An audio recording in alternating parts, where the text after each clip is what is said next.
ਸਨਮਾਨਯੋਗ ਗੁਰੂ ਪਿਆਰਿਓ, ਵਾਹਿਗੁਰੂ ਜੀ ਕਾ ਖਾਲਸਾ, ਵਾਹਿਗੁਰੂ ਜੀ ਕੀ ਫਤਿਹ। ਸਿੱਖ mission college Ludhiana ਵੱਲੋਂ ਐਸਐਮਸੀ ਗੁਰਮਤਿ ਕਲਾਸ ਯੂਐਸਏ ਵਿੱਚ ਆਪ ਸਾਰਿਆਂ ਨੂੰ ਜੀ ਆਇਆਂ, ਸਾਰਿਆਂ ਦਾ ਸਵਾਗਤ ਹੈ। ਅੱਜ ਸਾਡੇ ਨਾਲ ਸਾਹ ਗੁਰਸ਼ਨ ਸਿੰਘ ਜੀ ਮੋਹਾਲੀ ਤੋਂ ਹਾਜ਼ਰ ਹਨ। ਉਹਨਾਂ ਦਾ ਅੱਜ ਦੀ ਪ੍ਰੈਜੈਂਟੇਸ਼ਨ ਦਾ ਵਿਸ਼ਾ ਹੈ ਸੰਪੂਰਨ ਸ਼ਖਸੀਅਤ ਦਾ ਵਿਕਾਸ। ਬੇਨਤੀ ਕਰਦਾ ਹਾਂ ਵੀਰ ਜੀ, ਕਿਰਪਾ ਕਰੋ ਆਪ ਜੀ ਆਪਣਾ ਵਿਸ਼ੇ ਨੂੰ ਸਾਡੇ ਨਾਲ ਆਰੰਭ ਕਰੋ। ਇੱਕ ਸ਼ਖਸੀਅਤ ਨੂੰ ਘੜਨ ਲਈ ਕੀ ਚਾਹੀਦਾ ਹੈ, ਕਿਸ ਤਰ੍ਹਾਂ ਸੰਪੂਰਨਤਾ ਦੇ ਉੱਤੇ ਅਸੀਂ ਪੁੱਛ ਸਕਦੇ ਹਾਂ। ਆਪ ਜੀ ਕਿਰਪਾ ਕਰੋ ਜੀ, ਅੱਜ ਦੀ ਕਲਾਸ ਸ਼ੁਰੂ ਕਰੋ। ਵਾਹਿਗੁਰੂ ਜੀ ਕਾ ਖਾਲਸਾ, ਵਾਹਿਗੁਰੂ ਜੀ ਕੀ ਫਤਿਹ। ਵਾਹਿਗੁਰੂ ਇੱਕ ਓੰਕਾਰ ਸਤਨਾਮ ਕਰਤਾ ਪੁਰਖ ਨਿਰਭਉ ਨਿਰਵੈਰ ਅਕਾਲ ਮੂਰਤ ਅਜੂਨੀ ਸੈਭੰ ਗੁਰ ਪ੍ਰਸਾਦ। ਵਾਹਿਗੁਰੂ ਵਾਹਿਗੁਰੂ ਵਾਹਿਗੁਰੂ ਵਾਹਿਗੁਰੂ ਵਾਹਿਗੁਰੂ ਵਾਹਿਗੁਰੂ। ਵਾਹਿਗੁਰੂ ਜੀ ਕਾ ਖਾਲਸਾ, ਵਾਹਿਗੁਰੂ ਜੀ ਕੀ ਫਤਿਹ। ਸਭ ਤੋਂ ਪਹਿਲਾਂ ਆਪ ਸਭ ਦਾ ਧੰਨਵਾਦ ਕਿ ਆਪ ਜੀ ਆਪਣੇ ਜ਼ਿੰਦਗੀ ਦੀ ਅਹਿਮ ਘੜੀਆਂ ਇਕੱਠੇ ਹੋ ਕੇ ਇਸ ਪਲੇਟਫਾਰਮ ਤੇ ਬਿਤਾ ਰਹੇ ਹੋ। ਵੈਸੇ ਇੱਕ ਚੀਜ਼ ਸਟਾਰਟਿੰਗ ਮੈਂ ਜ਼ਰੂਰ ਬੇਨਤੀ ਕਰ ਦਵਾਂ ਕਿ ਜਿੰਨੇ ਵੀ ਵੀਰ ਭੈਣ ਇਸ ਟਾਈਮ ਇਸ ਲਾਈਨ ਤੇ ਜੁੜੇ ਹੋਏ ਨੇ, ਉਹਨਾਂ ਸਾਰਿਆਂ ਨੇ ਆਪਣੀ ਜ਼ਿੰਦਗੀ ਦੀ ਬਹੁਤ ਵਧੀਆ ਸ਼ਖਸੀਅਤ ਘੜੀ ਹੋਈ ਹੈ। ਇਹ ਵਿਸ਼ਾ ਮੈਂ ਉਹਨਾਂ ਨਾਲ ਨਹੀਂ ਸਾਂਝ ਕਰ ਰਿਹਾ, ਮੈਂ ਤਾਂ ਸਿਰਫ ਇੰਨੀ ਕੁ ਬੇਨਤੀ ਕਰਨ ਲੱਗੇ ਹਾਂ ਇਸ ਰਾਹੀਂ ਕਿ ਆ ਜਿੰਨੇ ਵੀਰ ਭੈਣ ਨੇ, ਅਸੀਂ ਆਉਣ ਵਾਲੇ ਦਿਨਾਂ ਦੇ ਵਿੱਚ ਜਿਹੜੀ ਸਾਡੀ ਅਗਲੀ ਜਨਰੇਸ਼ਨ ਹੈ, ਸਾਡੀ ਕਮਿਊਨਿਟੀ ਹੈ, ਸਾਡਾ ਆਲਾ ਦੁਆਲਾ ਹੈ, ਉਸ ਨੂੰ ਇਸ ਰਾਹੀਂ, ਇਸ ਵਿਸ਼ੇ ਦੀ ਜਾਣਕਾਰੀ ਰਾਹੀਂ ਅਸੀਂ ਕਿਸ ਤਰੀਕੇ ਨਾਲ ਸਾਂਝ ਕਰਕੇ ਕੁਝ ਦਾ ਨਾਲ ਗੱਲਬਾਤ ਕਰਕੇ ਆਪਣੇ ਜੀਵਨ ਦੇ ਜਿਹੜੇ ਤਜਰਬੇ ਨੇ, ਐਕਸਪੀਰੀਐਂਸਿਸ ਨੇ, ਉਹਨਾਂ ਨੂੰ ਸ਼ੇਅਰ ਕਰ ਸਕੀਏ। ਆਪ ਸਾਰੇ ਹੀ ਬਹੁਤ ਵਧੀਆ ਤਰੀਕੇ ਨਾਲ ਅੱਜ ਤੱਕ ਦੀ ਜ਼ਿੰਦਗੀ ਦੇ ਵਿੱਚ ਆਪਣੇ ਜੀਵਨ ਦੀ ਘਾਟ ਕੱਢਦੇ ਆਏ ਹੋ। ਇਸ ਕਰਕੇ ਜਿਹੜੀ ਛੋਟੀ ਜਿਹੀ ਪ੍ਰੈਜੈਂਟੇਸ਼ਨ ਮੈਂ ਦੇਣੀ ਹੈ, ਉਹਦੇ ਬੇਸ ਦੇ ਉੱਤੇ ਮੈਂ ਚਾਹਾਂਗਾ ਕਿ ਬਾਅਦ ਦੇ ਵਿੱਚ ਆਪ ਆਪਣੇ ਆਪਣੇ ਸੁਚਾਰੂ ਸੁਝਾਅ ਜਿਹੜੇ ਨੇ ਉਹ ਈਮੇਲ ਰਾਹੀਂ ਸਾਂਝ ਕਰਨਾ। ਪਿਛਲੀ ਵਾਰੀ ਵੀ 2 ਵੀਰਾਂ ਨੇ ਸਾਂਝ ਕੀਤੀ ਸੀਗੀ। ਉਹਦਾ ਇਹ ਐਡਵਾਂਟੇਜ ਹੁੰਦਾ ਹੈ ਕਿ ਜਿੰਨੇ ਵੀ ਪਾਰਟਿਸਪੈਂਟ ਨੇ ਤੇ ਉਹਨਾਂ ਦੇ ਜਿਹੜੇ ਵਿਚਾਰ ਨੇ ਉਹ ਸਾਰਿਆਂ ਤੱਕ ਪਹੁੰਚ ਜਾਂਦੇ ਨੇ ਕਿਸੇ ਨਾ ਕਿਸੇ ਰੂਪ ਦੇ ਵਿੱਚ। ਤੇ ਜਿਹੜਾ ਵੀਰ ਸਬਮਿਟ ਵੀ ਕਰੇ, ਮੇਰਾ ਖਿਆਲ ਇਸ ਪਲੇਟਫਾਰਮ ਤੇ ਵੀ ਉਹ ਆਪਣੇ ਜਿਹੜੇ ਸੁਝਾਵ ਨੇ, ਜਿਹੜੀ ਇਨਪੁਟਸ ਨੇ, ਉਹ ਸ਼ੇਅਰ ਜ਼ਰੂਰ ਕਰ ਸਕਦੇ हैं। ਤੇ ਆਓ ਆਪਾਂ ਅੱਗੇ ਤੁਰਦੇ ਹਾਂ ਜੀ। ਵਿਸ਼ਾ ਜਿਹੜਾ ਹੈ ਉਹ ਹੈ ਸੰਪੂਰਨ ਸ਼ਖਸੀਅਤ ਦਾ ਵਿਕਾਸ। ਦੇਖੋ, ਭਾਵੇਂ ਬਿਲਡਿੰਗ ਹੋਵੇ, ਭਾਵੇਂ ਕੋਈ ਆਰਗੇਨਾਈਜੇਸ਼ਨ ਹੋਵੇ, ਸੰਸਥਾ ਹੋਵੇ, ਜੇ ਉਹਦਾ ਸੰਪੂਰਨ ਵਿਕਾਸ ਨਹੀਂ ਹੁੰਦਾ ਤੇ ਉਹ ਇੱਕ ਤਰ੍ਹਾਂ ਚੰਗੀ ਗੱਲ ਨਹੀਂ ਹੈ। ਜੇ ਇੱਕ ਛੋਟਾ ਜਿਹਾ ਬੀਜ ਹੈ, ਉਹ ਇੱਕ ਪੌਦਾ ਬਣ ਸਕਦਾ ਹੈ, ਉਹ ਇੱਕ ਬਿਰਖ ਬਣ ਸਕਦਾ ਹੈ। ਤੇ ਅੱਛਾਈ ਤੇ ਇਸ ਗੱਲ 'ਚ ਹੀ ਹੈ ਕਿ ਆਪਣੀ ਜਿੰਨਾ ਉਹਦਾ ਵਿਕਾਸ ਹੋ ਸਕਦਾ ਹੋਵੇ। ਔਰ ਕਮਾਲ ਦੀ ਗੱਲ ਇਹ ਹੈ ਕਿ ਸਭ ਤੋਂ ਵੱਧ ਵਿਕਾਸ ਦੀ ਜਿਹੜੀ ਪੋਸੀਬਿਲਿਟੀ, ਸੰਭਾਵਨਾ ਹੈ, ਜਿੰਨੀ ਵੀ ਅੱਜ ਤੱਕ ਦੀ ਦੁਨੀਆ ਬਾਰੇ, ਪ੍ਰਾਣੀਆਂ ਬਾਰੇ ਜਾਣਕਾਰੀ ਪ੍ਰਾਪਤ ਹੋਈ ਹੈ, ਉਹਦੇ ਬੇਸ ਦੇ ਉੱਤੇ ਆਪਾਂ ਇਹ ਕਹਿ ਸਕਦੇ ਹਾਂ ਵੀ ਸਭ ਤੋਂ ਵੱਧ ਜਿਹੜੀ ਡਿਵੈਲਪਮੈਂਟ ਹੈ ਉਹ ਇਨਸਾਨ ਦੀ ਹੋ ਸਕਦੀ ਹੈ। और विकास एक इम्पॉर्टेंट चीज है, एक इम्पॉर्टेंट प्रोसेस है, एक इम्पॉर्टेंट मंजिल है। लेकिन जेकर ਉਹ ਸੰਪੂਰਨ ਨਹੀਂ ਹੈ, ਜਿਹਨੂੰ ਆਪਾਂ ਭਾਵੇਂ ਕੰਪਲੀਟ ਕਹੀਏ ਜਾਂ ਹੋਲਿਸਟਿਕ ਕਹੀਏ, ਤਾਂ ਫਿਰ ਥੋੜਾ ਦਿੱਕਤ ਦਾ ਕੰਮ ਹੈ। ਤੇ ਇਸ ਪੱਖੋਂ ਆਪਾਂ ਇਸ ਵਿਸ਼ੇ ਤੇ ਮਿਲ ਕੇ ਵਿਚਾਰ ਕਰਨੀ ਹੈ, ਤਾਂ ਕਿ ਇਸ ਵਿਸ਼ੇ ਨੂੰ ਥੋੜਾ ਜਿਹਾ ਆਪਾਂ ਮਿਲ ਕੇ ਸਮਝ ਚੱਲੀਏ। ਤੇ ਚਲੋ ਜੀ, ਪਹਿਲਾਂ ਆਪਾਂ ਮੈਂ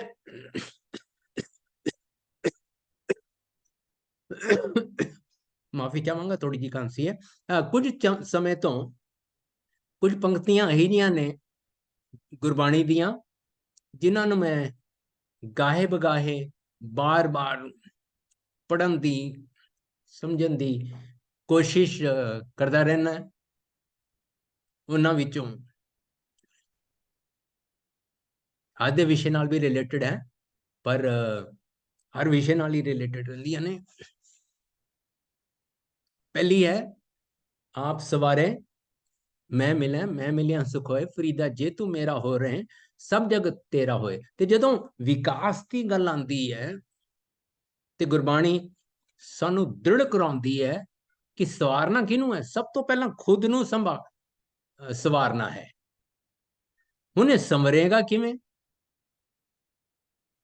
ਗੁਰੂ ਪਾਤਸ਼ਾਹ ਉਹਦੀ ਵਿਧੀ, ਉਹਦੀ ਪ੍ਰੋਸੈਸ ਬੜੇ ਸੌਖੇ ਤਰੀਕੇ ਨਾਲ ਸਾਨੂੰ ਦੱਸਦੇ ਨੇ। ਕਹਿੰਦੇ ਨੇ, ਇਹ ਮਨ ਜੈਸਾ ਸੇਵੇ ਤੈਸਾ ਹੋਵੇ, ਤੇਹੇ ਕਰਮ ਕਮਾਏ, ਆਪ ਬੀਜ ਆਪੇ ਹੀ ਖਾਵਨਾ, ਕਹਿਣਾ ਕਛੂ ਨਾ ਜਾਏ। ਤੇ ਇਹਦਾ ਮਤਲਬ ਹੈ ਕਿ ਜ਼ਿੰਦਗੀ ਦੀ ਘਾੜਤ ਦਾ ਜਿਹੜਾ ਅਹਿਮ ਪਹਿਲੂ ਹੈ, ਉਹ ਮਨ ਦੀ ਘਾੜਤ ਹੈ। ਤੇ ਇਸੇ ਗੱਲ ਨੂੰ ਸਾਹਿਬ ਕਹਿੰਦੇ ਨੇ ਬਈ, ਕਿਉਂਕਿ ਜ਼ਿੰਦਗੀ ਬਹੁਤ ਬੇਸ਼ਕੀਮਤੀ ਹੈ ਭਾਈ, ਇਸ ਕਰਕੇ ਜਿੱਥੇ ਜ਼ਿੰਦਗੀ ਨੂੰ ਲੈ ਕੇ ਜਾਣਾ ਹੈ ਤੇ ਕੀ ਕਰੀਏ, ਦੇ ਲੰਬੀ ਨਜ਼ਰ ਨਿਹਾਲੀ ਹੈ ਵੀ ਸਾਡੀ ਜ਼ਿੰਦਗੀ ਦਾ ਟੀਚਾ, ਸਾਡੇ ਜੀਵਨ ਦਾ ਮਨੋਰਥ ਜਦੋਂ ਸਾਨੂੰ ਸਾਹਮਣੇ ਚੇਤੇ ਰਹੇ ਤਾਂ ਵਿਕਾਸ ਵੱਲ ਆਪਾਂ ਤੁਰ ਸਕਦੇ ਹਾਂ। ਤੇ ਇੱਕ ਕਮਾਲ ਦੀ ਅਗਵਾਈ ਸ਼ਾਇਦ ਸਾਨੂੰ ਬਹੁਤ ਨੇੜੇ ਲੈ ਜਾ ਕੇ ਖੜੇ ਕਰ ਦਿੰਦੀ ਹੈ, ਇਹ ਸਮਝਣ ਲਈ ਕਿ ਇੱਕ ਕੰਪਲੀਟ, ਇੱਕ ਹੋਲਿਸਟਿਕ ਪਰਸਨੈਲਿਟੀ 'ਚ ਕੀ ਹੋ ਸਕਦਾ ਹੈ। ਤੇ ਗੁਰੂ ਸਾਹਿਬ ਨੇ ਬੜੇ ਹੀ ਸੌਖੇ ਸ਼ਬਦਾਂ ਦੇ ਵਿੱਚ ਜਗ੍ਹਾ ਜਗ੍ਹਾ ਵੱਖਰੇ ਵੱਖਰੇ ਤਰੀਕੇ ਨਾਲ ਕਿਹਾ, ਬਟ ਇੱਕ ਜਗ੍ਹਾ ਤਾਂ ਬਹੁਤ ਹੀ ਰਹਿਮਤ ਕਰਕੇ ਸਾਹਿਬ ਨੇ ਟੁੱਟ ਕੇ ਇਹ ਗੱਲ ਕਹਿ ਦਿੱਤੀ ਕਿ ਸਤ ਸੰਤੋਖ ਦਇਆ ਕਮਾਵੇ, ਇਹ ਕਰਨੀ ਸਾਰ। ਆਪ ਦੀ ਬਖਸ਼ਿਸ਼ ਕਰਨਾ, ਅਸੀਸ ਬਖਸ਼ਣਾ ਕਿ ਅੱਜ ਦੀ ਇਸ ਵਿਚਾਰ ਨੂੰ ਆਪਾਂ ਅੱਗੇ ਤੋੜ ਸਕੀਏ। ਤੇ ਇੱਕ ਵਾਰ ਦੁਬਾਰਾ ਫਤਿਹ ਦੀ ਸਾਂਝ ਕਰਦੇ ਹੋਏ ਆਪਾਂ ਅੱਗੇ ਵਧਦੇ ਹਾਂ। ਵਾਹਿਗੁਰੂ ਜੀ ਕਾ ਖਾਲਸਾ, ਵਾਹਿਗੁਰੂ ਜੀ ਕੀ ਫਤਿਹ। ਹੁਣ ਜਦੋਂ ਆਪਾਂ ਇਹ ਕਹਿੰਦੇ ਹਾਂ ਵਾਹਿਗੁਰੂ ਜੀ ਕਾ ਖਾਲਸਾ, ਵਾਹਿਗੁਰੂ ਜੀ ਕੀ ਫਤਿਹ, ਤੇ ਦੋ ਚੀਜ਼ਾਂ ਇਹਦੇ ਸਾਹਮਣੇ ਆ ਗਈਆਂ। ਇੱਕ ਪਾਸੇ ਵਾਹਿਗੁਰੂ ਹੈ, ਦੂਜੇ ਪਾਸੇ ਫਤਿਹ ਹੈ। ਜਦੋਂ ਦੋਨਾਂ ਦਾ ਕਨੈਕਸ਼ਨ ਹੁੰਦਾ ਤੇ ਸ਼ਾਇਦ ਸ਼ਖਸੀਅਤ ਦਾ ਵਿਕਾਸ ਹੁੰਦਾ ਹੈ, ਉਹ ਅੱਗੇ ਨੂੰ ਤੁਰਦੀ ਹੈ, ਅਗਾਂਹ ਵੱਧਦੀ ਹੈ ਤੇ ਇਨਸਾਨ ਆਪਣੀ ਮੰਜ਼ਿਲ ਵੱਲ ਤੁਰਦਾ ਹੈ।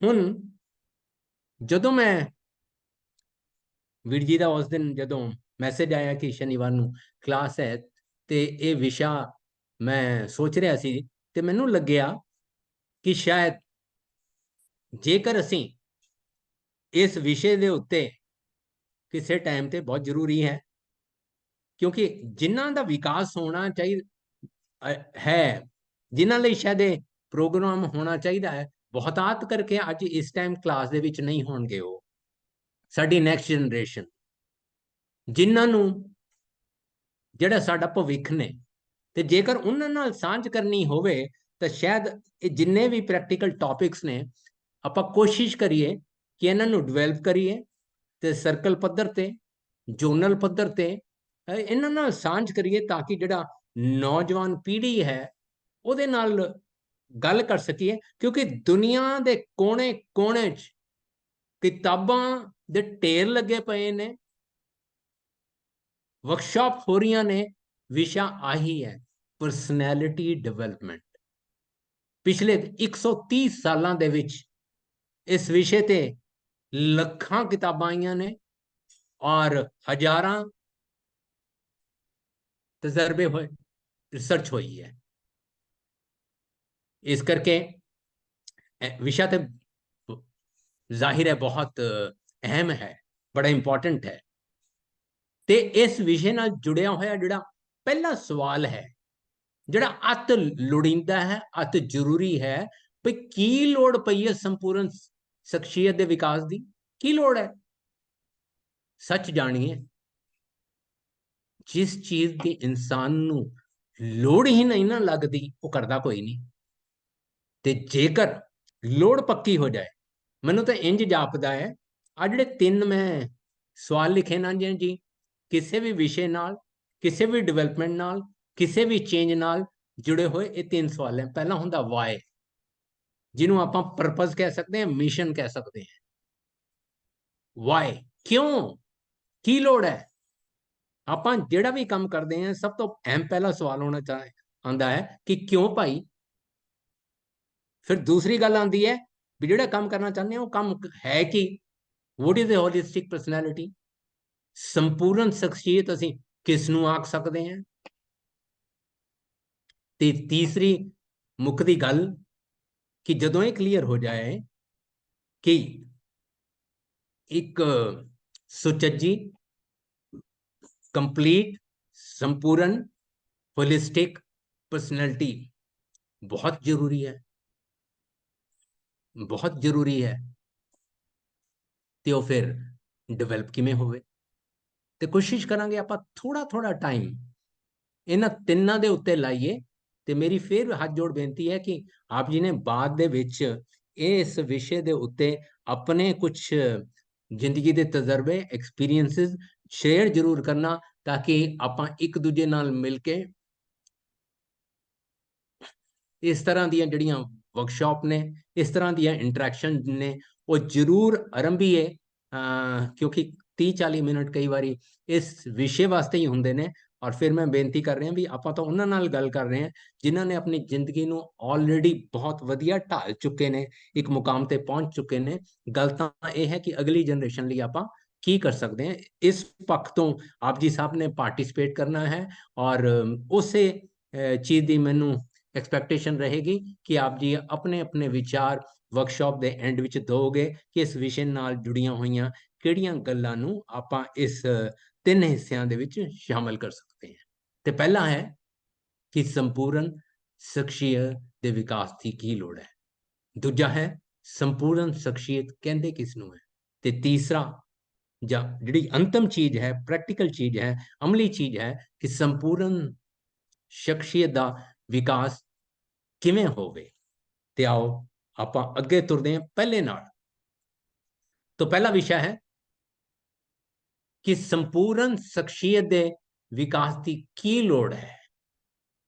ਜਦੋਂ ਆਪਾਂ ਇਸ ਸਵਾਲ ਤੇ ਥੋੜਾ ਗੌਰ ਕਰਦੇ ਹਾਂ ਤੇ ਇਹਦਾ ਮਤਲਬ ਇਹ ਹੋਇਆ ਕਿ ਜੇਕਰ ਸੰਪੂਰਨ ਸ਼ਖਸੀਅਤ, holistic personality, complete personality develop ਹੋਵੇ ਤੇ ਉਹਦਾ ਫਾਇਦਾ ਕੀ ਹੋਏਗਾ, ਤੇ ਜੇ ਨਾ ਹੋਵੇ ਤੇ ਉਹਦਾ ਨੁਕਸਾਨ ਕੀ ਹੋਏਗਾ। ਤੇ ਦੂਸਰਾ ਕਿ ਸੰਪੂਰਨ ਸ਼ਖਸੀਅਤ ਦਾ ਜਾਂ ਕਿਵੇਂ ਪਤਾ ਲੱਗੇ ਵੀ ਅਸੀਂ ਸੰਪੂਰਨ ਸ਼ਖਸੀਅਤ ਵੱਲ ਵਧ ਰਹੇ ਹਾਂ, ਕਿ ਉਸ ਤਰ੍ਹਾਂ ਦੇ ਉਪਰਾਲੇ ਕਰ ਰਹੇ ਹਾਂ, ਉਸ ਤਰ੍ਹਾਂ ਦੀ ਐਫਰਟ ਕਰ ਰਹੇ ਹਾਂ। And last but not the least ਕਿ ਉਸ ਪ੍ਰੋਸੈਸ ਦੇ ਵਿੱਚ, ਉਸ ਵਿਕਾਸ ਦੇ ਵਿੱਚ ਕੀ ਹੋਣ ਦੀ ਲੋੜ ਹੈ। ਤੇ ਪਹਿਲੀ ਗੱਲ ਸਭ ਤੋਂ ਪਹਿਲਾਂ ਲੈਣੇ ਆਪਾਂ, ਚਲੋ ਇੱਕ ਝਾਤ ਮਾਰਦੇ ਹਾਂ ਆਪਾਂ ਇਤਿਹਾਸ ਦੇ ਪੰਨਿਆਂ ਤੇ, ਕਿਉਂਕਿ ਜਦੋਂ ਤੋਂ ਦੁਨੀਆ ਆਈ ਹੈ ਤਰ੍ਹਾਂ ਦੀਆਂ ਪਰਸਨੈਲਿਟੀਜ਼, ਤਰ੍ਹਾਂ ਦੇ ਵਿਅਕਤਿਤਵ, ਤਰ੍ਹਾਂ ਦੇ ਲੋਕ ਸੰਸਾਰ 'ਚ ਵਿਚਰੇ ਨੇ। ਆਮ ਤੌਰ ਦੇ ਉੱਤੇ ਇਤਿਹਾਸ ਦੇ ਵਿੱਚ ਉਹਨਾਂ ਨੂੰ ਆਪਾਂ ਦੋ ਰੂਪਾਂ ਵਿੱਚ ਦੇਖਦੇ ਹਾਂ। ਇੱਕ ਉਹ ਪਰਸਨੈਲਿਟੀ ਜਿਹੜੀਆਂ ਬੜੀਆਂ ਕਮਾਲ ਦੀਆਂ ਸੀ, ਬੜੀਆਂ ਸਟਰੋਂਗ ਸੀਗੀਆਂ, ਜਿਨ੍ਹਾਂ ਨੇ ਦੁਨੀਆ ਹਿਲਾ ਕੇ ਰੱਖ ਦਿੱਤੀ, ਪਰ ਉਹਨਾਂ ਦਾ ਮਨਸ਼ਾ ਚੰਗਾ ਨਹੀਂ ਸੀਗਾ। ਕਿ ਉਹਨਾਂ ਨੂੰ ਅਸੀਂ ਹੋਲਿਸਟਿਕ ਪਰਸਨੈਲਿਟੀ ਡਿਵੈਲਪਮੈਂਟ ਕਹਿ ਸਕਦੇ ਹਾਂ? ਹੈ ਬੜੀ ਜ਼ਬਰਦਸਤ ਪਰਸਨੈਲਿਟੀ ਸੀਗੀ, ਕਮਾਲ ਕੀਤਾ ਉਹਨਾਂ ਨੇ, ਇੱਕ ਤਰੀਕੇ ਨਾਲ ਪੂਰੀ ਦੁਨੀਆ ਦੇ ਉੱਤੇ ਪ੍ਰਭਾਵ ਪਾਇਆ ਹੈ। ਭਾਵੇਂ ਉਹ ਹਿਟਲਰ ਸੀ, ਨੈਪੋਲੀਅਨ ਸੀ, ਚੰਗੇਜ਼ ਖਾਨ ਸੀ, ਬਹੁਤ ਸਾਰੀ ਐਸੀ ਐਗਜ਼ਾਮਪਲਸ ਨੇ ਬਈ ਉਹ ਕਮਾਲ ਦੀਆਂ ਸ਼ਖਸੀਅਤਾਂ ਸੀਗੀਆਂ ਜਿਨ੍ਹਾਂ ਨੇ ਦੁਨੀਆ ਦੇ ਉੱਤੇ ਆਪਣਾ ਪ੍ਰਭਾਵ ਛੱਡਿਆ, ਪਰ ਉਹਨਾਂ ਦਾ ਪ੍ਰਭਾਵ ਨੈਗੇਟਿਵ ਸੀਗਾ, ਉਹਦਾ ਸੰਸਾਰ ਨੂੰ ਨੁਕਸਾਨ ਹੋਇਆ। ਤੇ ਉਹਨਾਂ ਨੇ ਪਰਸਨੈਲਿਟੀ ਤਾਂ ਡਿਵੈਲਪ ਕੀਤੀ, ਪਰਸਨੈਲਿਟੀ ਦਾ ਅੱਤ ਦਰਜੇ ਦਾ ਵਿਕਾਸ ਕੀਤਾ, ਲੇਕਿਨ ਉਹਨਾਂ ਦੀ ਪਰਸਨੈਲਿਟੀ ਦੇ ਵਿੱਚ ਇੱਕ ਚੀਜ਼ ਮਿਸਿੰਗ ਸੀਗੀ, ਜਿਹਦੇ ਕਰਕੇ ਉਹ ਸੰਸਾਰ ਦਾ ਭਲਾ ਕਰਨ ਦੀ ਜਗ੍ਹਾ ਸੰਸਾਰ ਦਾ ਨੁਕਸਾਨ ਕਰ ਗਏ। ਤੇ ਦੂਜੇ ਪਾਸੇ ਸੰਸਾਰ ਉਹਨਾਂ ਸ਼ਖਸੀਅਤਾਂ ਨਾਲ ਵੀ ਭਰਿਆ ਪਿਆ ਹੈ ਜਿਨ੍ਹਾਂ ਨੇ ਆਪਣੀ ਸ਼ਖਸੀਅਤ ਦਾ ਬਹੁਤ ਵਧੀਆ, ਬਹੁਤ ਚੰਗਾ, ਹੋਲਿਸਟਿਕ, ਸੰਪੂਰਨ ਵਿਕਾਸ ਕੀਤਾ, ਤੇ ਦੁਨੀਆ ਦੇ ਉੱਤੇ ਉਹਨਾਂ ਨੇ ਐਸੀ ਚੰਗਿਆਈ ਦੀ ਛਾਪ ਛੱਡੀ ਕਿ ਪੂਰੀ ਦੁਨੀਆ ਦਾ ਭਲਾ ਕਰ ਦਿੱਤਾ। 10 ਗੁਰੂ ਸਾਹਿਬਾਨ, ਭਗਤ ਕਬੀਰ ਜੀ, ਭਗਤ ਰਵਿਦਾਸ ਜੀ, ਕਿਤਨੇ ਭਗਤ ਇਸ ਸ਼੍ਰੇਣੀ ਵਿੱਚ ਆ ਜਾਂਦੇ ਨੇ, ਤੇ ਇਹਨਾਂ ਦੋਹਾਂ ਦੇ ਵਿੱਚ ਇੱਕ ਛੋਟਾ ਜਿਹਾ ਫਰਕ ਹੈ ਜਿਹਦੇ ਨਾਲ ਸਾਰਾ ਫਰਕ ਪੈ ਜਾਂਦਾ ਹੈ। ਇਸ ਕਰਕੇ ਇਹ ਪਤਾ ਹੋਣਾ ਬਹੁਤ ਜ਼ਰੂਰੀ ਹੈ ਕਿ ਇੱਕ ਹੋਲਿਸਟਿਕ ਪਰਸਨੈਲਿਟੀ ਕਿਹੀ ਜੀ ਹੈ। ਮੈਂ 3-4 ਉਦਾਹਰਨਾਂ ਆਪ ਜੀ ਦੇ ਸਾਹਮਣੇ ਮੌਜੂਦਾ ਦੌਰ ਦੇ ਪੁਆਇੰਟ ਆਫ ਵਿਊ ਨਾਲ ਰੱਖਦਾ, ਜਿਨ੍ਹਾਂ ਨੇ ਕਮਾਲ ਕੀਤਾ। ਉਹਨਾਂ ਵਿੱਚ ਭਗਤ ਪੂਰਨ ਸਿੰਘ ਵਰਗੇ ਵੀ ਨੇ, ਡਾਕਟਰ ਸਾਹਿਬ ਸਿੰਘ ਵਰਗੇ ਵੀ ਨੇ, ਜਿਨ੍ਹਾਂ ਨੇ ਆਪਣੀ ਜ਼ਿੰਦਗੀ ਲਗਾ ਦਿੱਤੀ, ਆਪਣੀ ਪਰਸਨੈਲਿਟੀ ਨੂੰ ਅੱਗੇ ਵਧਾਇਆ ਤੇ ਸੰਸਾਰ ਨੂੰ ਕੁਝ ਦਿੱਤਾ। ਉਹ ਦੇਣ ਵਾਲਿਆਂ ਵਿੱਚੋਂ ਸੀਗੇ।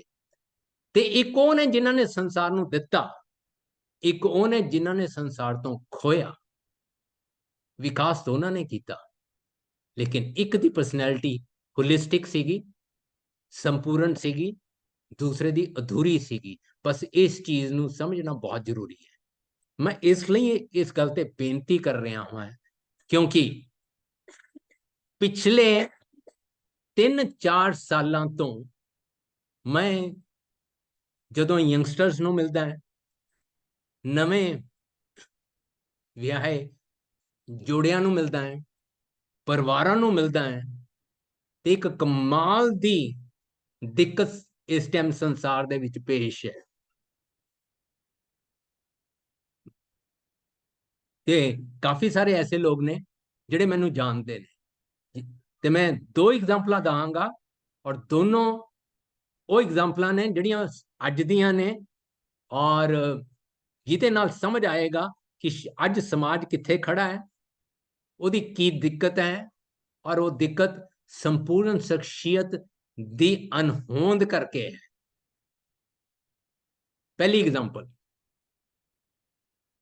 ਮੇਰੇ ਜਾਣਕਾਰਾਂ ਵਿੱਚੋਂ ਇੱਕ ਪਰਿਵਾਰ, ਜਿਹੜਾ ਮੇਰੇ ਇੱਕ ਦੋਸਤ ਦਾ ਐਕਸਟੈਂਡਡ ਫੈਮਿਲੀ ਸੀ, ਉਹਦੇ ਵਿੱਚੋਂ ਬੱਚੀ ਦਾ ਵਿਆਹ ਹੁੰਦਾ ਹੈ। ਮੁੰਡਾ ਤੇ ਕੁੜੀ ਦੋਨੋਂ ਇੰਡੀਆ ਦੇ ਬੈਸਟ ਇੰਸਟੀਚਿਊਟ ਤੋਂ ਪੜ੍ਹੇ ਹੋਏ, ਕੁੜੀ IIM ਤੋਂ ਤੇ ਮੁੰਡਾ IIM ਔਰ IIT ਤੋਂ। ਕਮਾਲ ਹੈ, ਵੈਰੀ ਗੁੱਡ। ਬੜੀ ਮਿਹਨਤ ਕੀਤੀ, ਬੜੀ ਮੁਸ਼ੱਕਤ ਕੀਤੀ, ਬੜਾ ਕੁਝ ਸਿੱਖਿਆ, ਤੇ ਦੋਹਾਂ ਦਾ ਵਿਆਹ ਹੋਇਆ, ਦੋਨੋਂ ਆਪਣੀ ਆਪਣੀ ਕੰਪਨੀ ਦੇ ਟੌਪ ਤੇ, ਪੈਸੇ ਦੀ ਕੋਈ ਕਮੀ ਨਹੀਂ। परमात्मा ने 2 बच्चे भी बख्शे ते ਜਦੋਂ ਬੱਚੇ ਥੋੜੇ ਵੱਡੇ ਹੋਏ ਤੇ ਦੋਹਾਂ ਨੇ ਇੱਕ ਦੂਜੇ ਨੂੰ ਤਲਾਕ ਦੇ ਦਿੱਤਾ। ਹੁਣ ਇੱਕ ਪਾਸੇ ਜਿਹਨੂੰ ਆਪਾਂ ਆਮ ਦੁਨੀਆ ਦੀ ਭਾਸ਼ਾ ਦੇ ਵਿੱਚ ਕਹਾਂਗੇ ਕਿ ਬੜੀ ਕਮਾਲ ਦੀ ਪਰਸਨੈਲਿਟੀ ਹੈ, ਬੜੀ ਕਮਾਲ ਦੀ ਅਚੀਵਮੈਂਟ ਹੈ, IIT IIM ਤੋਂ ਪਾਸ ਆਊਟ ਨੇ, ਕੰਪਨੀ ਦੇ ਟੌਪ ਦੇ ਉੱਤੇ ਬੈਠੇ ਨੇ, ਲੇਕਿਨ ਜਦੋਂ ਅਸੀਂ ਗਰਾਊਂਡ ਰਿਐਲਿਟੀ ਦੇਖਦੇ ਹਾਂ, ਜ਼ਮੀਨੀ ਪੱਧਰ ਤੇ ਆ ਕੇ ਦੇਖਦੇ ਹਾਂ, ਤੇ ਹਾਲ ਇਹ ਹੈ। ਇਹ ਸਿਰਫ ਇੱਕ ਐਗਜ਼ਾਮਪਲ ਨਹੀਂ, ਇਹ ਜਿਹੀਆਂ ਬਹੁਤ ਐਗਜ਼ਾਮਪਲਸ ਨੇ ਜਿਹੜੀਆਂ ਅੱਜ ਸਾਡੇ ਸਾਹਮਣੇ ਆ ਰਹੀਆਂ ਨੇ। ਸਾਡੇ ਆਪਣੇ ਸਰਕਲਾਂ ਦੇ ਵਿੱਚੋਂ ਇੱਕ ਨੌਜਵਾਨ ਬੱਚਾ ਇੰਜੀਨੀਅਰ ਹੈ, ਨਾਂ ਨਹੀਂ ਲਵਾਂਗਾ, ਜਦੋਂ ਉਹਦਾ ਅਨੰਤ ਕਾਰਜ ਹੋਇਆ ਤੇ ਉਹਦੇ ਨੇੜੇ ਤੇੜੇ ਉਹਦੇ ਦੋਸਤਾਂ ਦਾ, ਉਹਦੇ ਚੋਂ ਕੁਝ ਸਿੱਖ ਸੀਗੇ, ਕੁਝ ਨਾਨ ਸਿੱਖ ਸੀਗੇ, 11-12 ਉਹ ਬੈਚਮੇਟ ਸੀ, ਉਹਨਾਂ ਦਾ ਵਿਆਹ ਹੋਇਆ ਤੇ 12-13 ਸਾਲਾਂ ਤੋਂ ਬਾਅਦ ਕਮਾਲ ਦਾ ਕੰਮ ਕਰ ਰਹੇ ਨੇ, ਸਾਰੇ IT ਸੈਕਟਰ 'ਚ ਕੰਮ ਕਰ ਰਹੇ ਨੇ, ਵਧੀਆ ਤੋਂ ਵਧੀਆ ਕੰਪਨੀਆਂ 'ਚ ਕੰਮ ਕਰ ਰਹੇ ਨੇ, ਇੰਟਰਨੈਸ਼ਨਲ ਜੌਬਸ ਤੇ ਕੰਮ ਕਰ ਰਹੇ ਨੇ। ਉਹਨਾਂ ਦੇ 13 ਦੇ ਵਿੱਚੋਂ ਸ਼ਾਇਦ 2 ਹੀ ਇਹੋ ਜਿਹੇ ਨੇ ਜਿਹੜੇ ਆਪਣੇ ਪਰਿਵਾਰ ਨੂੰ ਬਚਾ ਪਾਏ ਅਜੇ। ਇਹਦਾ ਮਤਲਬ ਇਹ ਹੈ ਕਿ ਆ ਜਿਹੜਾ ਕੁਝ ਸਾਡੇ ਸਾਹਮਣੇ ਹੋ ਰਿਹਾ ਰੋਜ਼, ਹੈ ਨਾ, ਕਿਉਂਕਿ ਗੁਰੂ ਨਾਨਕ ਪਾਤਸ਼ਾਹ ਨੇ ਤਾਂ ਬੜੇ ਧਿਆਨ ਨਾਲ ਦੇਖਿਆ ਸੀ, ਬਾਬਾ ਦੇਖੇ ਧਿਆਨ ਧਰ ਜਲਤੀ ਸਭ ਪ੍ਰਿਥਵੀ ਦਿਸਿਆਈ। ਅੱਜ ਜਿਹੀ ਜੀ ਹਾਲਾਤ ਦੁਨੀਆ ਦੇ ਵਿੱਚ ਹੈ, ਅੱਜ ਜਿਹੇ ਜੇ ਦਿੱਕਤਾਂ ਦੇ ਭਾਂਬੜ ਮਚੇ ਹੋਏ ਨੇ, ਇਹ ਉਸ ਨਾਲੋਂ ਵੀ ਬਦਤਰ ਨੇ, ਤੇ ਉਹ ਅੱਜ ਉਹਦੀ ਲੋੜ ਹੈ ਕਿ ਕੁਝ ਕੀਤਾ ਜਾਵੇ। ਹੁਣ ਇਹਦੇ ਨਾਲ ਕਾਫੀ ਚੀਜ਼ਾਂ ਜ਼ਰੂਰੀ ਨੇ, ਔਰ ਉਹਨਾਂ ਵਿੱਚੋਂ ਇਹ ਜ਼ਰੂਰੀ ਇੱਕ ਚੀਜ਼ ਹੋਰ ਨਿਕਲ ਕੇ ਸਾਹਮਣੇ ਆਈ ਹੈ ਕਿ ਜਿੰਨੇ ਕ੍ਰਾਈਮਸ ਹੋ ਰਹੇ ਨੇ, ਜਿੰਨੀ ਡਿਪਰੈਸ਼ਨਸ ਨੇ, ਜਿੰਨੀ ਦਿੱਕਤਾਂ ਨੇ, ਉਹਦੇ 2 ਮੇਨ ਕਾਰਨ ਨੇ, 2 ਮੇਨ ਕਾਰਨ। ਪਹਿਲਾ, 7 ਸਾਲ ਦੀ ਉਮਰ ਤੋਂ ਪਹਿਲਾਂ ਬੱਚੇ ਦਾ ਬਚਪਨਾ ਕਿਹੋ ਜਿਹਾ ਸੀਗਾ।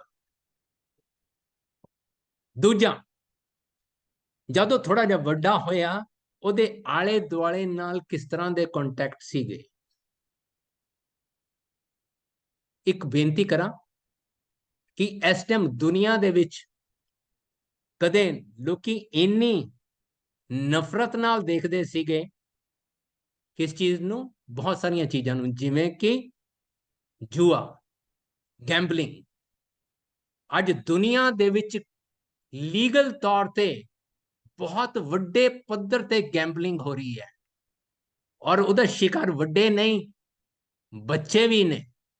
ਸੋ ਕਾਲਡ ਜਿਹਨੂੰ ਆਪਾਂ ਕਹਿੰਦੇ ਗੇਮਿੰਗ। ਹੁਣ ਜਿਹੜੇ ਗੇਮ ਬਣਾਉਂਦੇ ਨੇ, ਗੇਮ ਮਾਰਕੀਟ ਕਰਦੇ ਨੇ, ਬੜੀ ਕਮਾਲ ਦੀ ਡਿਵੈਲਪਮੈਂਟ ਕਰਦੇ ਨੇ, ਲੇਕਿਨ ਕਰਦੇ ਨੇ ਕਹੀ ਜੀ, ਜਿਹੜੀ ਨੈਗੇਟਿਵ ਹੈ ਚਾਰੋਂ ਪਾਸੇ। ਕਹਿੰਦੇ ਨੇ ਕਿ ਆ ਜਿਹੜਾ ਗੇਮਿੰਗ ਦਾ ਅਸਰ ਹੈ, ਆ ਜਿਹੜਾ ਵਰਚੁਅਲ ਵਰਲਡ ਦਾ ਅਸਰ ਹੈ, ਆਉਣ ਵਾਲੇ 12 ਜਾਂ 13 ਸਾਲਾਂ ਦੇ ਵਿੱਚ ਆ ਜਿਹੜੀ ਸਾਡੀ ਨੈਕਸਟ ਜਨਰੇਸ਼ਨ ਹੈ, ਉਹਦੇ ਉੱਤੇ ਬਹੁਤ ਵੱਡਾ ਮਾੜਾ ਅਸਰ ਹੋਣ ਵਾਲਾ ਹੈ ਜੇਕਰ ਅਸੀਂ ਹੁਣ ਤੋਂ ਹੀ ਕੁਝ ਨਾ ਕੀਤਾ। ਤੇ ਵਿਸ਼ਾ ਸ਼ਾਇਦ ਜਿੰਨੇ ਬੈਠੇ ਨੇ, ਅਟੈਂਡ ਕਰ ਰਹੇ ਹਨ, ਸਾਡੇ ਨਾਲੋਂ ਵੱਧ ਸਾਡੇ ਸਮਾਜ ਲਈ, ਸਾਡੀ ਕਮਿਊਨਿਟੀ ਲਈ, ਸੰਸਾਰ ਲਈ ਜ਼ਰੂਰੀ ਹੈ, ਜਿਹਦੇ ਤੇ ਕੰਮ ਕਰਨ ਦੀ ਲੋੜ ਹੈ। ਤੇ ਮੇਰੇ ਨਿੱਜੀ ਅਨੁਭਵ ਔਰ ਅੰਡਰਸਟੈਂਡਿੰਗ ਦੇ ਮੁਤਾਬਕ ਬਹੁਤ ਵੱਡੀ ਲੋੜ ਹੈ ਇਸ ਛੋਟੇ ਜਿਹੇ ਕਨਸੈਪਟ ਨੂੰ ਸਮਝਣ ਦੀ ਕਿ ਇੱਕ ਸੰਪੂਰਨ ਸ਼ਖਸੀਅਤ ਦਾ ਵਿਕਾਸ ਕਿਵੇਂ ਹੋਵੇ। ਤੇ ਹੀ ਬੇਨਤੀ ਮੇਰੀ ਸਭ ਤੋਂ ਪਹਿਲਾਂ ਆਪ ਜੀ ਦੇ ਚਰਨਾਂ ਵਿੱਚ ਸੀਗੀ। ਥੋੜਾ ਜਿਹਾ ਹੋਰ ਅੱਗੇ ਲੈ ਜਾਣਾ ਮੈਂ, ਕਿਉਂਕਿ ਇਸ ਗੱਲ ਨੂੰ ਸਮਝਣ ਲਈ ਦੁਨੀਆ ਦੇ ਵਿੱਚ ਬਹੁਤ ਵੱਡਾ ਪੋਪੂਲੇਸ਼ਨ ਨਹੀਂ ਹੈ USA ਦੀ। ਪਿਛਲੇ 100 ਸਾਲਾਂ ਦੇ ਵਿੱਚ ਆ ਜਿਹੜਾ ਦੁਨਿਆਵੀ ਪਸਾਰਾ ਹੈ, ਮਟੀਰੀਅਲਿਸਟਿਕ ਡਿਵੈਲਪਮੈਂਟ ਹੈ, ਕਮਾਲ ਦੀ ਕੀਤੀ ਹੈ USA ਨੇ, ਕਮਾਲ ਦੇ ਪ੍ਰੋਡਕਟ ਲੈ ਕੇ ਆਏ ਨੇ, ਕਮਾਲ ਦੀ ਸਰਵਿਸ ਲੈ ਕੇ ਆਏ ਨੇ, ਪਰ ਜੇਕਰ ਪੁੱਛਿਆ ਜਾਵੇ ਕਿ ਉੱਥੇ ਦੇ ਲੋਕਾਂ ਦੇ ਵਿੱਚ ਆ ਜਿਹੜੇ ਮਾਨਸਿਕ ਰੋਗ ਨੇ, ਆ ਜਿਹੜੇ ਹੋਰ ਤਰ੍ਹਾਂ ਦੇ ਦਿੱਕਤਾਂ ਨੇ ਸਮਾਜ ਦੇ ਵਿੱਚ, ਕੀ ਘਟੀਆਂ ਨੇ, ਛੋਟੇ ਛੋਟੇ ਬੱਚੇ ਜਾ ਕੇ ਸ਼ੂਟ ਕਰ ਰਹੇ ਨੇ, ਇਹ ਕਿਸ ਚੀਜ਼ ਦੀ ਰਿਫਲੈਕਸ਼ਨ ਹੈ, ਕੀ ਸਿੱਧ ਕਰਦੇ ਨੇ ਸਾਡੇ ਸਾਹਮਣੇ, ਕੀ ਦਿਖਾ ਰਹੇ ਨੇ ਅੱਜ ਦੀ ਹਕੀਕਤ? ਉਹ ਇਹ ਕਿ ਜੇ ਪਰਸਨੈਲਿਟੀ ਦਾ ਵਿਕਾਸ ਪ੍ਰੋਪਰ ਨਾ ਹੋਇਆ, ਵਿਅਕਤੀਤਵ ਦਾ ਵਿਕਾਸ ਢੰਗ ਨਾਲ ਨਾ ਹੋਇਆ, ਤੇ ਉਹਦੇ ਜਿਹੜੇ ਨਤੀਜੇ ਨੇ ਸੰਸਾਰ ਲਈ, ਸਮਾਜ ਲਈ ਬਹੁਤ ਹੀ ਦੁਖਦਾਈ ਨੇ। ਇਸ ਕਰਕੇ ਮੈਨੂੰ ਲੱਗਦਾ ਹੈ ਕਿ ਇਹ ਤਾਂ ਬਹੁਤ ਹੀ ਜ਼ਰੂਰੀ ਅਹਿਮ ਵਿਸ਼ਾ ਹੈ, ਜਿਹਦੇ ਤੇ ਉੱਤੇ ਸਾਨੂੰ ਸਾਰਿਆਂ ਨੂੰ ਕੰਮ ਕਰਨ ਦੀ ਲੋੜ ਹੈ। ਆਓ ਹੁਣ ਅੱਗੇ ਤੁਰਦੇ ਹਾਂ ਆਪਾਂ। ਹੁਣ ਸ਼ਖਸੀਅਤ ਦੇ ਦੋ ਹਿੱਸੇ ਨੇ, ਇੱਕ ਹੈ ਇੰਟਰਨਲ, ਇੱਕ ਹੈ ਐਕਸਟਰਨਲ। ਗੁਰਬਾਣੀ ਦੀ ਸਾਰੀ ਅਗਵਾਈ ਅੰਦਰ ਦੇ ਵਿਕਾਸ ਦੀ ਹੈ, ਅੰਦਰ ਦੀ ਕਮਾਈ ਦੀ ਹੈ, ਅੰਦਰ ਨੂੰ ਸਮਝਣ ਦੀ ਹੈ, ਅੰਦਰ ਨੂੰ ਵਿਕਸਿਤ ਕਰਨ ਦੀ ਹੈ। ਦੁਨੀਆ ਦੀ ਸਾਰੀ ਪੜ੍ਹਾਈ ਬਾਹਰ ਡਿਵੈਲਪ ਕਰਨ ਦੀ ਹੈ। ਬਸ ਇਹ ਇੱਕ ਕਮਾਲ ਦੀ ਦਿੱਕਤ ਹੈ ਜਿਹਨੇ ਮੌਜੂਦਾ ਦੁਨੀਆ ਦੀਆਂ ਸਾਰੀਆਂ ਦਿੱਕਤਾਂ ਨੂੰ ਜਨਮ ਦੇ ਦਿੱਤਾ ਹੈ। ਜਦੋਂ ਤੱਕ ਇਹਨਾਂ ਦੋਨਾਂ ਦਾ ਸੁਮੇਲ ਨਹੀਂ ਹੋਏਗਾ, ਇੰਟਰਨਲ ਡਿਵੈਲਪਮੈਂਟ ਦਾ ਔਰ ਐਕਸਟਰਨਲ ਐਕਸਪ੍ਰੈਸ਼ਨ ਦਾ, ਬੜੀ ਦਿੱਕਤ ਆਵੇਗੀ। ਦੋਨੋਂ ਜ਼ਰੂਰੀ ਨੇ।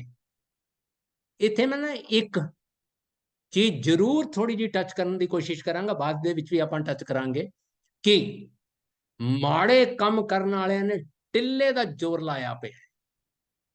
ਨਾ ਦਿਨ ਦੇਖਦੇ ਨੇ, ਨਾ ਰਾਤ ਦੇਖਦੇ ਨੇ, ਨਾ ਮੌਸਮ ਦੇਖਦੇ ਨੇ। ਮਾੜੇ ਕੰਮ ਨੂੰ ਉਹ ਭੱਜੇ ਘੁੰਮਦੇ ਨੇ।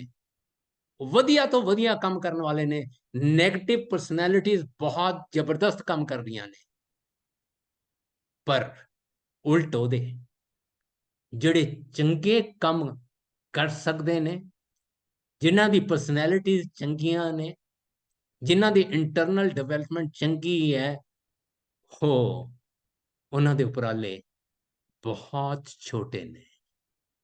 ਇੱਕ ਬੜਾ ਵੱਡਾ ਚੈਲੰਜ ਹੈ ਕਿ ਮਾੜੇ ਕੰਮ ਵਾਲਿਆਂ ਨੇ ਜ਼ੋਰ ਲਾਇਆ ਪਿਆ ਹੈ ਤੇ ਚੰਗੇ ਕੰਮ ਕਰਨ ਵਾਲੇ ਆਪਣੀ ਚੰਗਿਆਈ ਨੂੰ ਅੱਗੇ ਵਧਾਉਣ ਦੇ ਵਿੱਚ ਉਹ ਜ਼ੋਰ, ਉਹ ਡਿਵੈਲਪਮੈਂਟ, ਉਹ ਡੈਡੀਕੇਸ਼ਨ, ਉਹ ਡਿਸਿਪਲਨ, ਉਹ ਕਮਿਟਮੈਂਟ ਨਹੀਂ ਹੈ ਜਿਹੜੀ ਮਾੜੇ ਕੰਮ ਕਰਨ ਵਾਲਿਆਂ 'ਚ ਹੈ।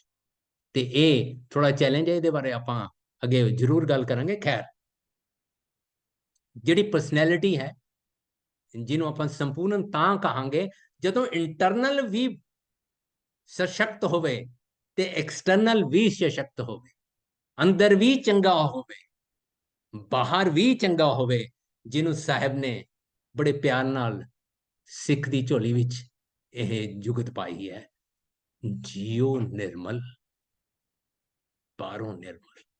ਜੇ ਅੰਦਰ ਨਿਰਮਲਤਾ ਨਹੀਂ, ਜੇ ਅੰਦਰ ਪਰਸਨੈਲਿਟੀ ਚੰਗੀ ਨਹੀਂ, ਤੇ ਉਹੀ ਹੋਏਗਾ ਹਿਟਲਰ ਪੈਦਾ ਹੋਣਗੇ, ਚੰਗੇਜ਼ ਖਾਨ ਪੈਦਾ ਹੋਣਗੇ, ਤਰ੍ਹਾਂ ਦੇ ਦੁਨੀਆ ਨੂੰ ਲੁੱਟਣ ਵਾਲੇ ਪੈਦਾ ਹੋਣਗੇ। ਤੇ ਜੀਓ ਨਿਰਮਲ, ਬਾਹਰੋਂ ਨਿਰਮਲ। ਲੇਕਿਨ ਜਦੋਂ ਜੀਓ ਨਿਰਮਲ ਹੋ ਗਏ ਤਾਂ ਉਸ ਤੋਂ ਬਾਅਦ ਸਾਨੂੰ ਸ਼ਾਇਦ ਆਪਣੇ ਗੁਰੂ ਸਾਹਿਬਾਨ ਤੋਂ ਸਬਕ ਲੈਣ ਦੀ ਲੋੜ ਹੈ। ਉਹ ਕਰ ਨਹੀਂ ਬੈਠੇ, ਉਹਨਾਂ ਨੇ ਆਪਣਾ ਜੀਵਨ ਲਗਾ ਦਿੱਤਾ ਕਿਸ ਚੀਜ਼ ਉੱਤੇ? ਕਿ ਦੁਨੀਆ ਨੂੰ ਚੰਗੇ ਰਾਹ ਪਾਇਆ ਜਾਵੇ, ਚੰਗਿਆਈ ਵੱਲ ਲੈ ਕੇ ਜਾਇਆ ਜਾਵੇ। ਇਹ ਵੀ ਅੱਤ ਦੀ ਲੋੜ ਹੈ ਕਿ ਜਿੱਥੇ ਆਪ ਜਪੋ ਪਹਿਲਾਂ ਤੇ ਅਵਰੈ ਨਾਮ ਜਪਾਓ ਦੀ ਗੱਲ ਹੁੰਦੀ ਹੈ, ਉਹਦਾ ਮਤਲਬ ਸਿਰਫ ਵਾਹਿਗੁਰੂ ਦਾ ਨਾਮ ਲੈਣ ਦੀ ਤਾਂ ਹੈ ਗੱਲ, ਨਾਲ ਦੀ ਨਾਲ ਇਹ ਗੱਲ ਹੈ ਕਿ ਆਪਣੀ ਚੰਗਿਆਈ ਰਾਹੀਂ ਦੁਨੀਆ 'ਚ ਚੰਗੀ ਚੀਜ਼ਾਂ ਨੂੰ, ਚੰਗੇ ਲੋਕਾਂ ਨੂੰ, ਚੰਗੇ এনवायरमेंट ਨੂੰ ਪੈਦਾ ਕਰੀਏ। ਬਹੁਤ ਵੱਡੀ ਘਾਟ ਹੈ। सोने वर्गा साडा, सोने वर्गे साडे सिद्धांत, सोने वर्गा साडा इतिहास है, लेकिन मौजूदा दौर ਦੇ ਵਿੱਚ सोने वर्गा साडा प्रचार नहीं है, क्योंकि परमात्मा ਦਾ ਇੱਕੋ ਕਾਨੂੰਨ ਹੈ, ਜਿਹਾ ਬੀਜਿਆ ਸੋ ਲੂਣਾ ਹੈ। ਕਰਮਾਂ ਸੰਧੜਾ ਖੇਤ, ਲੋੜ ਹੈ ਉਹਨੂੰ ਥੋੜਾ ਬੈਟਰ ਕਰਨ ਦੀ, ਕਿਉਂਕਿ ਜਦੋਂ ਬਾਹਰੋਂ ਤਾਂ ਨਿਰਮਲ, ਜਿਉ ਨਿਰਮਲ, ਸਤਿਗੁਰ ਤੇ ਕਰਨੀ ਕਮਾਣੀ, ਗੁਰੂ ਆਸ਼ੇ ਅਨੁਸਾਰ ਜੀਵਨ ਜੀਵਾਂਗੇ ਤਾਂ ਫਿਰ ਗੱਲ ਬਣ ਜਾਏਗੀ। ਅਸੀਂ ਕਹਿ ਸਕਾਂਗੇ ਕਿ ਅਸੀਂ ਆਪਣੇ ਜੀਵਨ ਦੇ ਵਿੱਚ ਕੀ ਕਰ ਰਹੇ ਹਾਂ, ਆਪਣੀ ਸ਼ਖਸੀਅਤ ਨੂੰ ਕੰਪਲੀਟ ਕਰਨ ਦੀ, ਹੋਲਿਸਟਿਕ ਬਣਾਉਣ ਦੀ ਕੋਸ਼ਿਸ਼ ਕਰ ਰਹੇ ਹਾਂ। ਹੋਲ ਤੋਂ ਭਾਵ ਹੁੰਦਾ ਪੂਰਾ।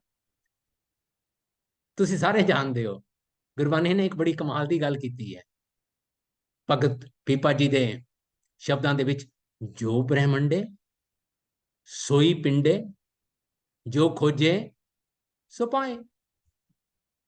ਆਪਾਂ ਫਤਿਹ ਵੀ ਬੁਲਾਉਂਦੇ ਹਾਂ ਤੇ ਵਾਹਿਗੁਰੂ ਜੀ ਕਾ ਖਾਲਸਾ ਵਾਹਿਗੁਰੂ ਜੀ ਕੀ ਫਤਿਹ ਕਹਿੰਦੇ ਹਾਂ। ਹੁਣ ਇੱਕ ਨਾ ਚੀਜ਼ ਸਮਝਣ ਦੀ ਲੋੜ ਹੈ ਥੋੜੀ ਜੀ, ਟੂਕ ਮਾਤਰ ਕਰਕੇ ਚੱਲਾਂਗਾ ਕਿਉਂਕਿ ਸਮੇਂ ਬਹੁਤ ਥੋੜਾ ਹੁੰਦਾ, ਆਪਾਂ ਗੱਲਾਂ ਕਾਫੀ ਸਾਰੀਆਂ ਕਰਨੀਆਂ ਹੁੰਦੀਆਂ।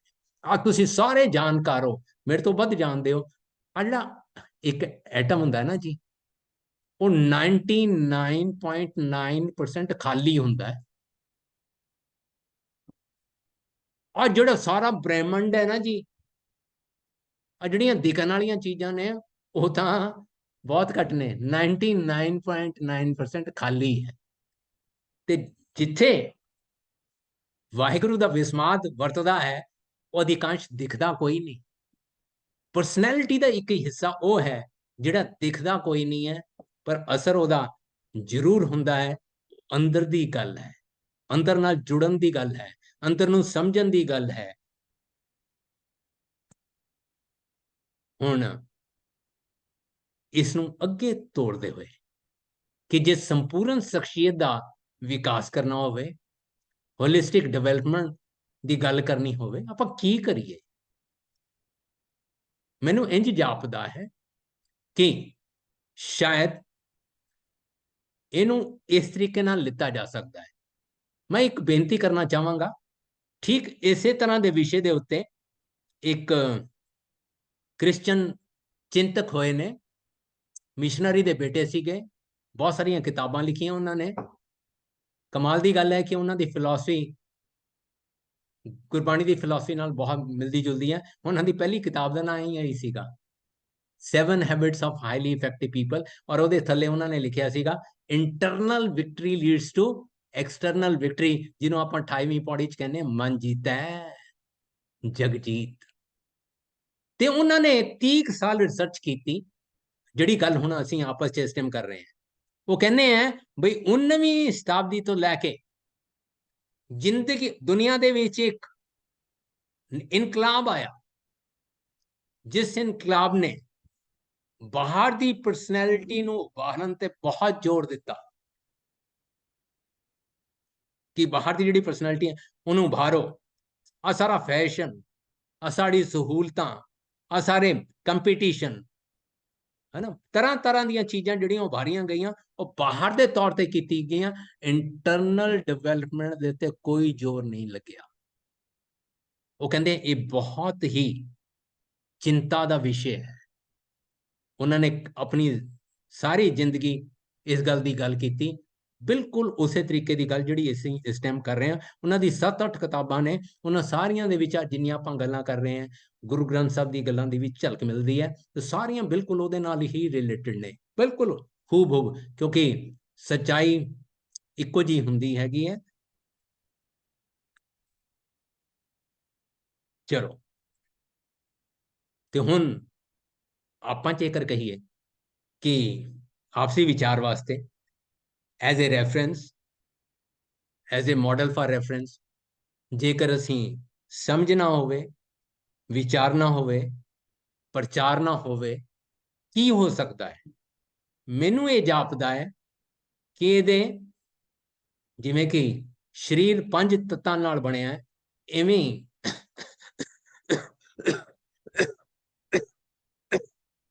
ਕਰਨਾ, ਇਵੇਂ ਹੀ ਜਿਹੜੀ ਪਰਸਨੈਲਿਟੀ ਹੈ, ਇਹ ਵੀ 5 ਹਿੱਸੇ ਨੇ ਇਹਦੇ। लेकिन सब तो इंपॉर्टेंट हिस्सा सब तो पहला है, जे ਉਹ ਨਹੀਂ ਤੇ ਕੁਝ ਨਹੀਂ। ਤੇ ਉਸ ਅੰਦਰ ਦੇ ਜਿਹਨੂੰ ਗੁਰੂ ਪਾਤਸ਼ਾਹ ਨੇ ਕਿਹਾ ਜੀਵ ਨਿਰਮਲ ਕਰੈਕਟਰ। ਅੱਜ ਜਿੰਨੀ ਦੁਨੀਆ ਦੀ ਦਿੱਕਤਾਂ ਨੇ, ਜਿੰਨੀ ਪਰਿਵਾਰਾਂ ਦੀ ਦਿੱਕਤਾਂ ਨੇ, ਜਿੰਨੀ ਸਮਾਜ ਦੀ ਦਿੱਕਤਾਂ ਨੇ, ਉਹ ਕਰੈਕਟਰ ਦੀ ਅਣਹੋਂਦ ਕਰਕੇ ਹੈ। ਹੁਣ ਕਰੈਕਟਰ ਮੋٹے ਤੌਰ ਦੇ ਉੱਤੇ ਬਚਪਨ ਚ ਸਾਡਾ ਬਣ ਜਾਂਦਾ ਹੈ। ਬਚਪਨ ਚ ਜੇ ਬਚਪਨ ਚ ਬੱਚੇ ਨੂੰ ਉਹੀ ਜੀ ਇਨਪੁਟ ਨਹੀਂ ਮਿਲੀਆਂ, ਉਹੋ ਜਿਹਾ ਇਨਵਾਇਰਨਮੈਂਟ ਨਹੀਂ ਮਿਲਿਆ, ਤਾਂ ਕਿਤੇ ਨਾ ਕਿਤੇ ਉਹ ਬਾਅਦ ਦੇ ਵਿੱਚ ਦਿੱਕਤ ਵਿੱਚ ਆਏਗਾ ਔਰ ਦਿੱਕਤ ਪੈਦਾ ਕਰੇਗਾ। ਤੇ ਪਹਿਲਾ ਹਿੱਸਾ ਹੀ ਸ਼ਖਸੀਅਤ ਦੀ ਉਸਾਰੀ ਦਾ ਕਰੈਕਟਰ ਹੈ। ਔਰ ਹਕੀਕਤ ਇਹ ਹੈ, ਪਹਿਲਾਂ ਮਾਂ ਦਾ ਕਰੈਕਟਰ ਹੈ, ਫਿਰ ਬੱਚੇ ਦਾ ਕਰੈਕਟਰ ਹੈ। ਜੇ ਮਾਂ ਦੇ ਕੋਲ ਨਹੀਂ ਹੈ ਤੇ ਬੱਚੇ ਕੋਲ ਜਾਣਾ ਬਹੁਤ ਹੀ ਔਖਾ ਕੰਮ ਹੈ, ਜਦ ਤੱਕ ਕਿ ਬੱਚਾ ਕਿਸੇ ਹੋਰ ਦੀ ਪਰਵਰਿਸ਼ ਦੇ ਵਿੱਚ ਉਹ ਸਮਾਂ ਨਾ ਗੁਜ਼ਾਰੇ। ਜਿਹਨੂੰ ਮਾਤਾ ਗੁਜਰ ਕੌਰ ਵਰਗੀ ਦਾਦੀ ਮਿਲ ਜਾਏਗੀ ਨਾ ਜੀ, ਉਹ ਤਾਂ ਫਿਰ ਬਣ ਜਾਏਗਾ। ਜਿਹਨੂੰ ਨਹੀਂ ਮਿਲੀ ਮਾਂ ਦਾਦੀ, ਤੇ ਆ ਜਿਹੜਾ ਪਹਿਲਾ ਹਿੱਸਾ ਹੈ ਕਰੈਕਟਰ ਉਸਾਰੀ ਦਾ, ਇੰਟਰਨਲ ਡਿਵੈਲਪਮੈਂਟ ਦਾ ਇੱਕ ਮੇਨ ਹਿੱਸਾ ਹੈ। ਹੁਣ ਜਿਹੜਾ ਕਰੈਕਟਰ ਹੈ, ਇਹਦੇ ਨਾਲ ਕਾਫੀ ਸਾਰੀਆਂ ਚੀਜ਼ਾਂ ਜੁੜੀਆਂ ਨੇ, ਬਟ ਉਹਨਾਂ ਵਿੱਚੋਂ ਪਹਿਲਾ ਜੁੜਿਆ ਹੈ ਬਿਲੀਫ, ਕਿ ਵਿਸ਼ਵਾਸ ਕੀ ਹੈ, ਕਿਹੜੀ ਚੀਜ਼ਾਂ ਬੱਚਾ ਸੁਣਦਾ ਹੈ, ਕਿਹੜੀ ਚੀਜ਼ਾਂ ਬੱਚਾ ਦੇਖਦਾ ਹੈ, ਉਹਨਾਂ ਦਾ ਉਹਦੇ ਅੰਦਰ ਉਸ ਕਲੀਨ ਸਲੇਟ ਦੇ ਉੱਤੇ, ਕੋਰੇ ਕਾਗਜ਼ ਦੇ ਉੱਤੇ ਉਹ ਛਪ ਜਾਂਦੀ ਹੈ। ਔਰ ਤਕਰੀਬਨ ਯੂਨੀਸੈਫ, ਸਾਇੰਸ, ਚਾਈਲਡ ਸਾਈਕੋਲੋਜਿਸਟ ਕਹਿੰਦੇ ਆ ਕਿ 65 ਤੋਂ 70% ਜਿਹੜਾ ਕੰਮ ਹੈ ਉਹ 6-7 ਸਾਲ ਤੋਂ ਪਹਿਲਾਂ ਕੰਪਲੀਟ ਹੋ ਜਾਂਦਾ ਹੈ। ਇਹ ਬਹੁਤ ਹੀ ਅਹਿਮ ਪੱਖ ਹੈ, ਬਹੁਤ ਹੀ ਅਹਿਮ ਪੱਖ। ਹੁਣ ਦੂਜੀ ਗੱਲ ਆਉਂਦੀ ਹੈ ਕਿ ਜਦੋਂ ਤੱਕ ਇਨਸਾਨ ਆਪਣੀ ਲਿਆਕਤ ਨੂੰ, ਆਪਣੀ ਸੋਚ ਨੂੰ, ਆਪਣੀ ਸਮਝ ਨੂੰ ਯੋਗਤਾ ਵਿੱਚ ਨਹੀਂ ਤਬਦੀਲ ਕਰਦਾ, ਤਦ ਤੱਕ ਉਹਦੇ ਵਿੱਚ ਕਿਸੇ ਤਰ੍ਹਾਂ ਦਾ ਕੋਈ ਕੌਨਫੀਡੈਂਸ ਨਹੀਂ ਆਉਂਦਾ। ਹੁਣ ਅਗਲੀ ਚੀਜ਼ ਹੈ ਕੰਪੀਟੈਂਸ, ਮਾਹਿਰ ਹੋਣਾ। ਹੁਣ ਜਿਹੜੀ ਮਾਹਰ ਹੋਣ ਦੀ ਗੱਲ ਹੈ, ਉਹ ਪਹਿਲਾਂ ਅੰਦਰ ਮਾਹਰ ਹੋਏਗਾ ਤਾਂ ਬਾਹਰ ਮਾਹਰ ਬਣੇਗਾ ਨਾ ਜੀ। ਇਹੀ ਕਾਰਨ ਹੈ ਕਿ ਕਈ ਵਾਰ ਉਹਨਾਂ ਲੋਕਾਂ ਦੇ ਬੱਚੇ ਜਿਹੜੇ ਬਿਜ਼ਨਸ ਵਿੱਚ ਜੁੜੇ ਹੁੰਦੇ ਨੇ, ਆਪਣੇ ਮਾਂ ਪਿਓ ਨੂੰ ਬਿਜ਼ਨਸ ਕਰਦਾ ਦੇਖਦੇ ਨੇ ਤੇ ਸਿੱਖ ਜਾਂਦੇ ਨੇ, ਕਿਉਂਕਿ ਉਹਨਾਂ ਦੇ ਸਾਹਮਣੇ ਵਾਪਰਿਆ ਜਾ ਰਿਹਾ, ਬਿਜ਼ਨਸ ਦੀ ਗੱਲ ਕੀਤੀ ਜਾ ਰਹੀ ਹੈ, ਬਿਜ਼ਨਸ ਨੂੰ ਸਮਝਿਆ ਜਾ ਰਿਹਾ ਹੈ, ਤੇ ਉਹ ਛੋਟੀ ਉਮਰੇ ਹੀ ਸਮਝ ਜਾਂਦੇ ਨੇ ਕਿ ਬਿਜ਼ਨਸ ਹੁੰਦਾ ਕੀ ਹੈ। ਤੇ ਜਿਹੜਾ ਕੰਪੀਟੈਂਸ ਦਾ ਤਾਲੁਕ ਹੈ ਉਹ ਮਾਹਿਰ ਹੁੰਦਾ ਹੈ। ਹੁਣ ਦੁਨੀਆ 'ਚ ਬੜੇ ਮਾਹਰ ਨੇ, ਕਰੈਕਟਰ ਵੀ ਵਧੀਆ ਹੋ ਸਕਦਾ ਹੈ, ਪਰ ਆ ਜਿਹੜੀ ਤੀਜੀ ਚੀਜ਼ ਹੈ ਨਾ ਜੀ, ਵਚਨਬੱਧਤਾ, ਵਈ ਮੈਂ ਕਮਿਟਮੈਂਟ ਕਰਦਾ ਹੈ, ਵਚਨਬੱਧ ਹੈ ਵੀ ਆਪਣੀ ਜ਼ਿੰਦਗੀ 'ਚ ਕੁਝ ਕਰਕੇ ਦਿਖਾਊਂਗਾ। ਇਹ ਬੜੀ ਕਮਾਲ ਦੀ ਚੀਜ਼ ਹੈ। ਹੁਣ ਆ ਜਿਹੜੇ ਪਹਿਲੇ 3 ਹਿੱਸੇ ਨੇ, ਯਾਨੀ ਕਿ ਕਿਰਦਾਰ, ਯੋਗਤਾ, ਵਚਨਬੱਧਤਾ, ਇਹ ਅੰਦਰ ਦੀ ਚੀਜ਼ ਹੈ। ਹੁਣ ਕਾਫੀ ਕੋਸ਼ਿਸ਼ ਕਰਦੇ ਨੇ ਆ ਇੰਟਰਵਿਊਆਂ ਲੈਣ ਵਾਲੇ, ਸਾਈਕੋਮੈਟ੍ਰਿਕ ਟੈਸਟ ਵਾਲੇ, ਜਿਨ੍ਹਾਂ ਨੇ ਕਿਸੇ ਵੱਡੇ ਉਹਦੇ ਉੱਤੇ ਬੰਦਾ ਰੱਖਣਾ ਹੁੰਦਾ ਹੈਗਾ, ਤੇ ਉਹ ਪਹਿਲਾਂ ਉਹਨੂੰ ਟੈਸਟ ਕਰਨ ਦੀ ਕੋਸ਼ਿਸ਼ ਕਰਦੇ ਬਈ ਇਹਦੇ ਅੰਦਰ ਦਾ ਮਾਦਾ ਕੀ ਹੈ, ਕਿ ਜੇ ਕਿਤੇ ਇਹ ਨਾ ਹੋਇਆ ਬਈ ਮਾਹਰ ਬਹੁਤ ਹੋਏ, ਚੰਗਾ ਹੋਵੇ, ਸਕਿੱਲ ਬਹੁਤ ਵਧੀਆ ਹੋਵੇ, ਪਤਾ ਲੱਗਿਆ ਵੀ ਕੰਪਨੀ ਨੂੰ ਹੀ ਲੁੱਟ ਕੇ ਲੈ ਗਿਆ।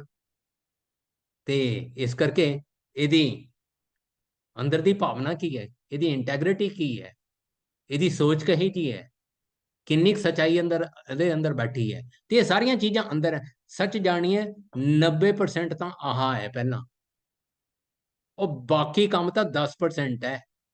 ਜੇ ਆਹ ਕੰਮ ਹੋ ਗਿਆ ਅਸੀਂ ਆਪਣੇ ਕਿਰਦਾਰ ਦਾ ਧਿਆਨ ਰੱਖ ਲਿਆ, ਯੋਗਤਾ ਡਿਵੈਲਪ ਕਰਨੀ ਸ਼ੁਰੂ ਕਰ ਦਿੱਤੀ। ਕਹਿੰਦੇ ਆ ਮੋਟੇ ਤੌਰ ਦੇ ਉੱਤੇ, ਅੱਜ ਟਾਈਮ ਨਹੀਂ ਹੈ ਵੈਸੇ, ਕਿ 10,000 ਘੰਟੇ ਕੋਈ ਵੀ ਕੰਮ ਕਰੋ, ਤੁਸੀਂ ਕਿਸੇ ਵੀ ਕੰਮ ਦੇ ਵਿੱਚ ਨਿਪੁੰਨਤਾ ਹਾਸਲ ਕਰ ਸਕਦੇ ਹੋ 10,000 ਘੰਟਿਆਂ ਦੇ ਅੰਦਰ, है ना। तीसरी गल ये है कि बहुत लोग ऐसे हैं, बड़ी उन्होंने अकल कमाल है, बड़ी कंपीटेंस है, पर करते कुछ नहीं है। ते एक चीज आप जानीए कि दुनिया ਨੂੰ एक चीज की लोड़ है, वो कहने योगदान, बई तेरा कंट्रीब्यूशन भाई की है।